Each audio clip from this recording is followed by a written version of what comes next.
আলাইকুম। আমার নাম সিয়ানমি আলম। আমি গাইবান্ধা জেলার স্কুল কলেজে পড়াশোনা করি। আমি ক্লাস 9-এ এবং আমি সায়েন্সের একজন স্টুডেন্ট। আজকে আমি বিজ্ঞান বাক্সের রসায়ন রহস্যে অগ্নি পরীক্ষা যে পরীক্ষাটি রয়েছে সেটি আমি করে দেখাবো। পরীক্ষাটির জন্য লাগবে পটাশিয়াম পারম্যাঙ্গানেট অথবা KMnO4 আর গ্লিসারিন। আমি একটি পেরিচে পটাশিয়াম পারম্যাঙ্গানেট ইস্যু করে নিয়েছি, তো আমি এর উপরে একটু গ্লিসারিন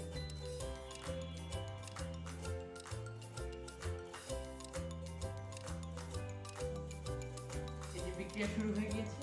আমরা দেখতে পাচ্ছি ধোঁয়া উঠছে।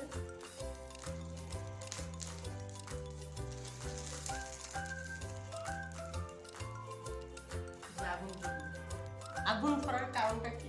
গ্লিসারিন পটাশিয়াম পারম্যাঙ্গানেটের সংস্পর্শে আসার সাথে সাথে পটাশিয়াম পারম্যাঙ্গানেট আয়নের অক্সিডাইজিং বৈশিষ্ট্যগুলো গ্লিসারিনের সাথে খেলায়।